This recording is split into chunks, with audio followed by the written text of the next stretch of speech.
Hello and welcome back to another episode of Notion Bonsai, and today we're going to be working on a cedar of Lebanon.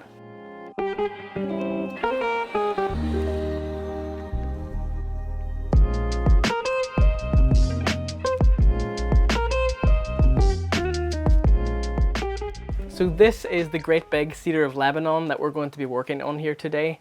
And as you can see, it's got this beautiful, fine, small, needle-like foliage to it, similar to that of a Japanese larch or even a European larch. The new growth is lovely and soft, and then as you go back to the older growth from a few years ago, it gets a little bit spiky. These particular trees are native to Southeastern Asia and Syria, and they generally love to be placed in a full sun spot. And just looking at the trunk here, you can see at the very base of the trunk, there's a little bit of inverse taper, possibly from a graft that has been done on this tree, but I don't mind that so much. Today what we're going to do is give this tree a first styling to really set it up to become a great bonsai. And today in this video, it's going to be a little bit different from my other videos, as today I'm in my friend Attila's garden, big bonsai garden. If you haven't seen the video I did on his garden, doing the tour, I'll leave a link to it in the description of this video. But Attila is right here. How's it going? Hey guys. Yeah. All right. So this is your tree?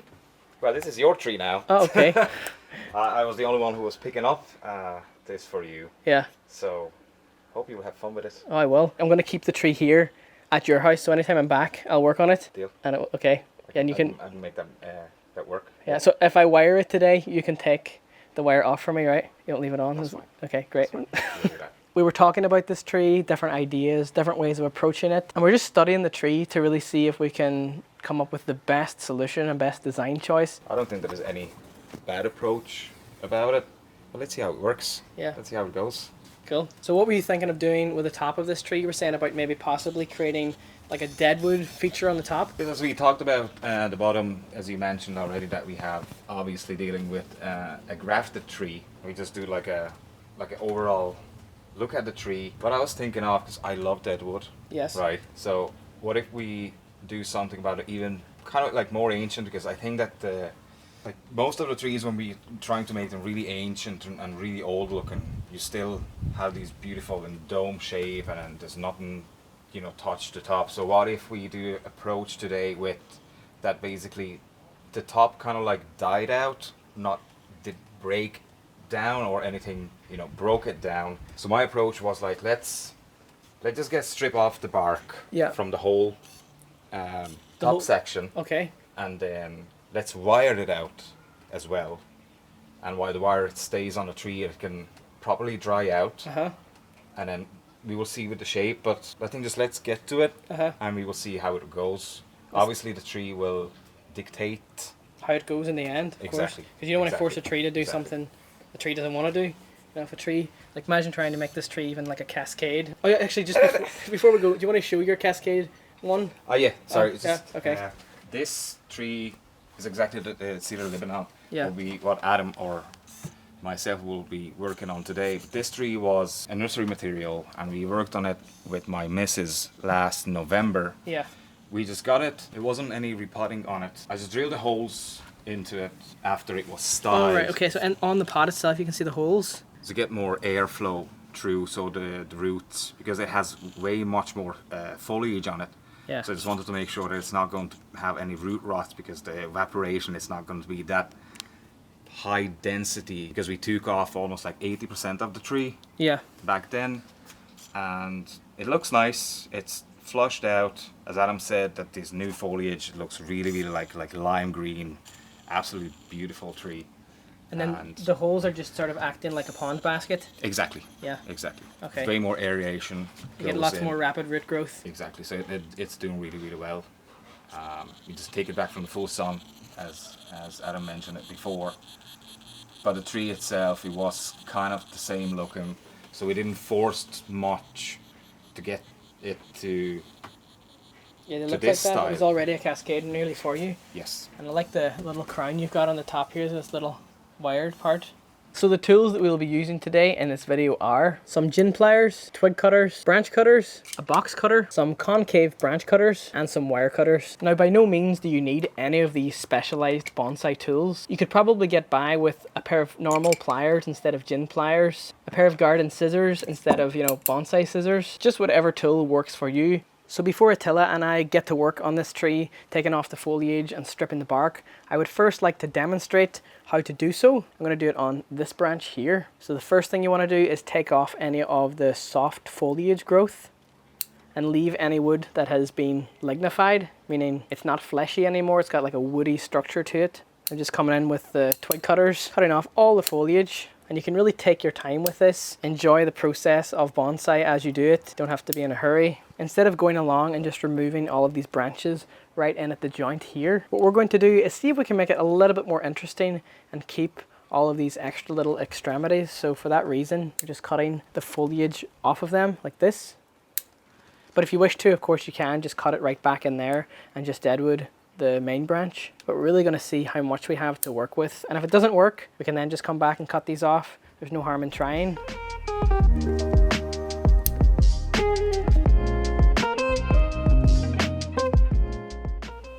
So now, as you can see with this branch here, I've removed most of the foliage from it. There's a little bit here and there, but that will come off as we strip the bark. Now what I'm going to do is just take the scissors, or you could take the box cutter, and just go around the branch. I'm just going to take the scissors and just crush the branch like this and cut around like that. And then with the gin pliers, or if you have an ordinary pair of pliers, we're just crushing the bark of the tree the whole way up from the end to the tip of the branch. And what this does is this just separates the bark from the wood of the tree. Now as you can see, if I peel this, it comes off so easily. And you're better doing this whenever the tree has just lost the foliage, because if you do it and then the wood dries out and the bark dries out, it has a tendency to just stick to the branch and it's really difficult to get off. You have to come in with the box cutter and try and scrape it off, and it's really not ideal. So when the tree is still fleshy and alive and full of water, it just peels off so easily. So now what Attila and I is going to do is just remove all of the foliage, all of the bark off of the top half of this tree and really expose that deadwood feature that Attila had in mind for the top part. And you're saying it is quite unconventional to work on a tree from the top down, because usually we would work from the bottom up. And this is actually my first time working on a cedar of Lebanon. I find it to be quite similar to the Japanese larch, although I know they don't really tolerate the cold as much. You would definitely want to overwinter this kind of tree. So we're going to come back later and work from the bottom up. So this part we know for sure we want to make this deadwood. Obviously, yeah. So that was our first intention to, what if we just going to break down the upper section of the tree to a deadwood and then make the lower section of it like really compact, so it will add a lot of age to it. That it was a huge tree before, so even on scale, if we do a really compact foliage and branch structure on the bottom, it will speak for itself as the top section. So it's kind of like, for me, it will like balance it out, and it will be obviously the main feature of the tree. How much do you think it's okay to remove of the tree? I think because it's looking a really healthy tree, and it's pushed out the new growth already. So for me, it says that it's in energy positive already. So I think we can be a bit more severe on it.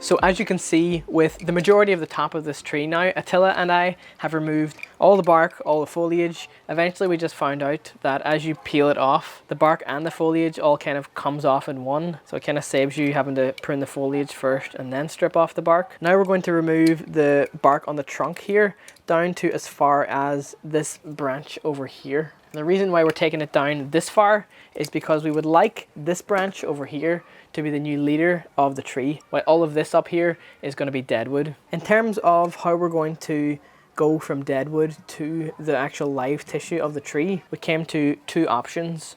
One was to have it as a straight across cut and then peel the bark off that way, which we really didn't think looked all that natural. And then the second option was to have the bark come off at a diagonal and sort of tear it down and almost make like a little tiny shari in this area to make it look like the bark had been torn down off of the tree in the wild. So that's what we're going to do here. I'm just going to come in with this box cutter and just cut a diagonal line here, just pressing into the bark, coming down kind of the same as how you would do an air layering on a tree. The same principle of just peeling off the bark.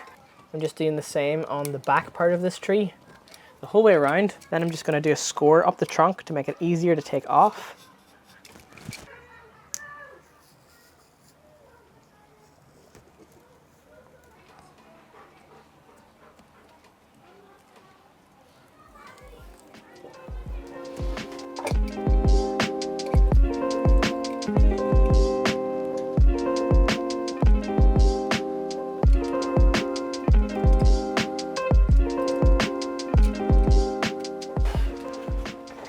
So Attila and I had another coffee and we sat and talked about the design of this tree. A few different ideas. One was to just leave the top as it is and wire the branches, give the branches a shape, make it look sort of gnarled and just have sort of curly branches as it goes, and then wire all the lower branches into that classic bonsai triangular shape. And then another idea we had, which was pretty cool, was to tilt the tree, give it a different sort of angled and having it just like a vertical tree in the pot, which I quite like that idea. And then Attila came up with this really cool idea of removing all of the branches and this entire side of the tree, having this side of the tree as like a little apex so that this side's alive and then all the dead side is like going this way. And then we were thinking also, instead of having this deadwood part of the tree as like a rounded trunk, it looks too young and sort of not aged at all. We're going to tear one of these branches down the trunk so that you get that beautiful tear texture, just to make the top look a little bit older. And then maybe when this is thinner then, because it's been torn, we can then bend this, because as it is right now, this just isn't flexible at all. We also considered many possible angles for a front to this tree. Like around here, this could have been a possible front. Even if you tilt the tree back that way, it kind of hides the graft in a way. Even as I look at this now, it is looking quite good. Could move this over here. This was an option for the front, but it hides that nice sort of deadwood scar that we're going to tear, almost creating like a shari on this part of the tree when the branch is ripped off of it. And instead of cutting the shari where it's ever so neat and tidy and clean, Attila thought it would be a better idea to just tear it and see if we can get it to look just natural. A little bit unconventional, but just worth an experiment. Oh, do you want to remove these first? Like branch cutter? Top, or are we going with the lower one? I thought you were going to rip this one the whole way down here, and then so that's in the way from the rip. What about if we rip this one and then we rip this one? You would have two like different grains then from each. Do you know what I mean? Oh, you want to rip that one like whole way down here? We could try it, see how it works. Because if we cut it, Let me rip this one it will first. come anyway off, because it will stop here. But we can see the grain after. Would you think it'd be better to rip this one, tear it first, and then rip that one and blend it into it somehow? Or rip it, stop it, rip it? Because you're right, because if we rip this first, this will have enough space to just kind of go with it. Yeah. So we can, I mean, we're definitely not going to use these ones, so these can go off. Yeah.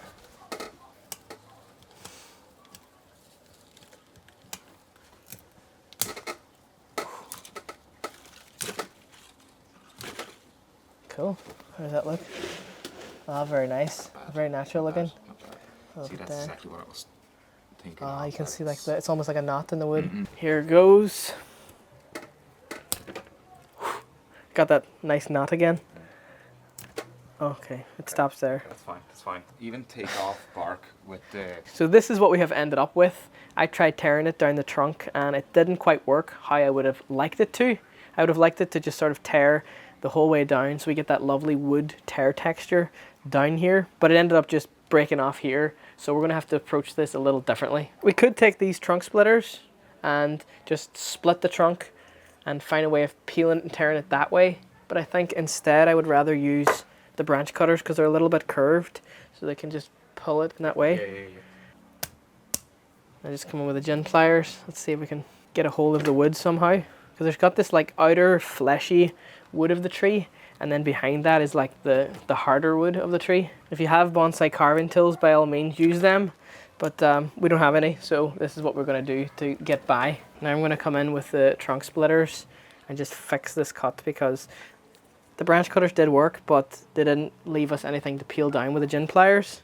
So So just with the trunk splitters, that gets right through the tree. Piece up there. I'm going to split this down a little bit more, and then I'm going to come in with the gin pliers and just begin to tear. So these are the trunk splitters if you haven't seen them before. They close together. There's two blades at the top here, and they're generally used for splitting the trunk of a tree.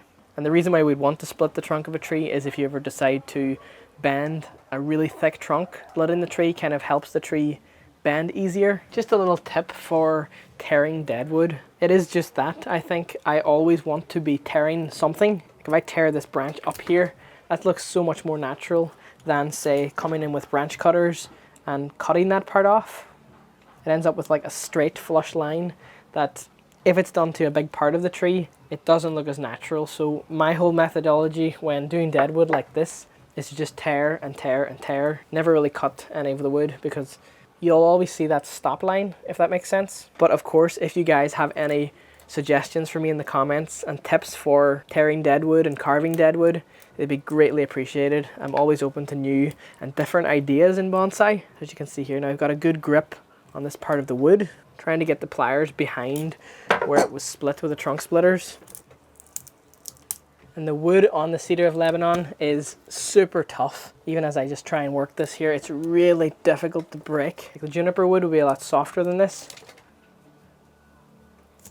It's forming a nice crack down the trunk now. So I should be able to pull this with my hand and just break it down the trunk.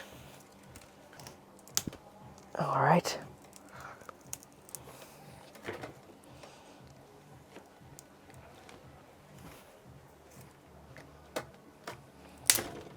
That looks great there. See that beautiful natural texture? So I can really just refine this with the gin pliers now. And again, any of the refinements that I do is really to get rid of all them smooth areas.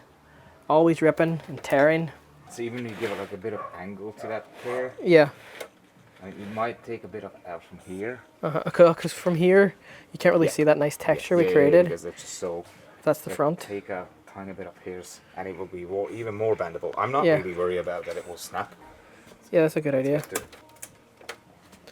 So you're just taking that out so that the front, when it's twisted, you'll see more of that texture. So even, oh right, okay, it's nice and thin now. There we go. Okay. So if you just twist that again now to show the, like how it would look like from the front. Okay, so. Yeah, Oh yeah, way- that would look so nice. Okay, that looks great. It's different too, really unique. So this is quite thin here in comparison with the top of the tree. Let's try get the original plan. So you're going to kind of like twist this really, really, really gently, and then because it's getting thinner, so it's not in proportion with the top. So we can refine the top section of the deadwood after when we got where we're going to position this one. Okay, so this is the front of the tree here. Now we've actually marked it down at the bottom with a paintbrush. Anything you can use just to mark the front of the tree, to remind yourself to always come back and look at it from that angle. What were you saying about this branch here? Too thick? If we try to, as what we did to the lower section, it's going to like take out like halfway because they're not proportion anymore. Yeah, And we just put this wire on just to get an idea get of an how it would idea look. exactly, yeah, how it will look. Let's go ahead and do that. So we're just chopping away at this wood to make it look a little bit more weathered, older, exposing that sort of inner wood instead of having this nice. We definitely should get the blowtorch now. You want to get the blowtorch? If we sticking with this, Yeah, we could go with this and then just blowtorch it and get like a look of just pure weathered. So Attila was saying that it would probably be better to wire the tree, then torch it, as if you torch it first, the branches could dry out, be a little bit too brittle to have to wire it, and it'd snap on you. So first what we're going to do, wire it.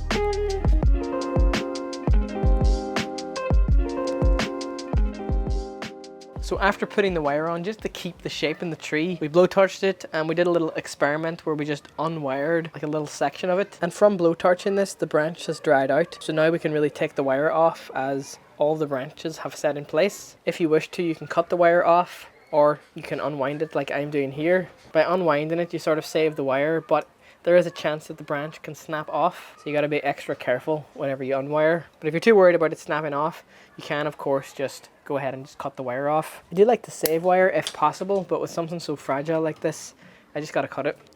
So the wire is now all off of this tree. I think it looks fantastic. There you can actually see the wire mark coil up the branch, which I think it looks kind of cool. So we have decided now to leave the top of this tree as it is without reburning it, just leaving that really cool texture of the coiled wire on it. And now I'm going to give this tree a styling. But before I wire, I would first like to just clean up the branches, get rid of any weak growth, crossing branches and dead branches. And any growth that's growing right at the crotch of the branches, where the branches sort of meet like this, there's always like little suckers coming from in there.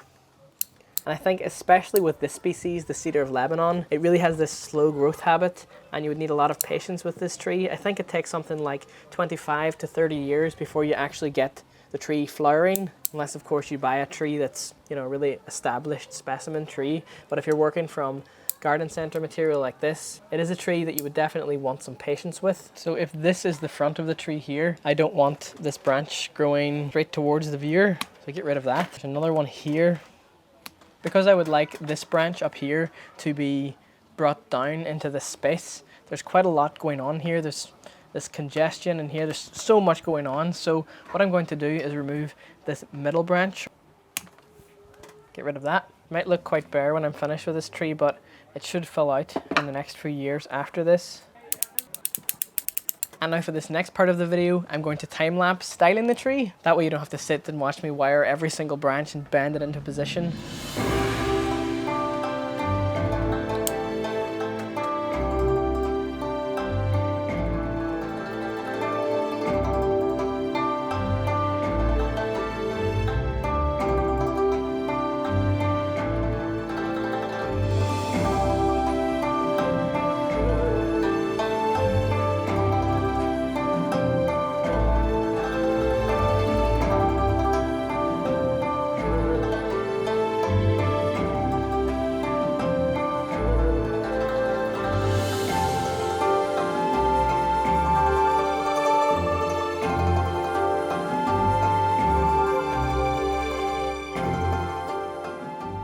So Attila and I have now finished styling the cedar of Lebanon. I think it looks really great as a first styling. But yeah, let us know down in the comments what you thought of the styling, the shaping, the blowtorch from Attila. I'm really happy with how this turned out.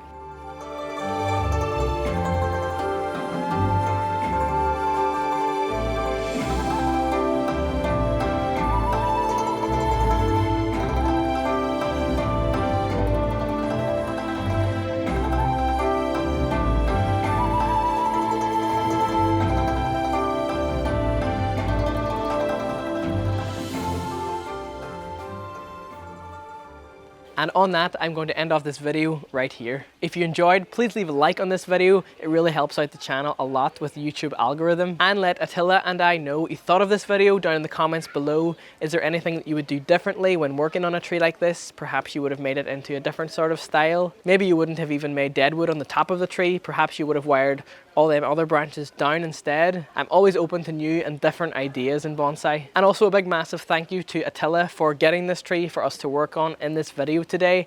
Perhaps every year I'll come back and work on this tree little by little just to see how it progresses. If you would like to support me in the things that I do on this channel, hit the thanks button down below. And if you would like to stay updated on all of the things that I do off camera, please follow me on Instagram. It's @NotionBonsai, and you'll be able to see all the things that I do on there. But on that, thank you so very much for watching. Look at this tree.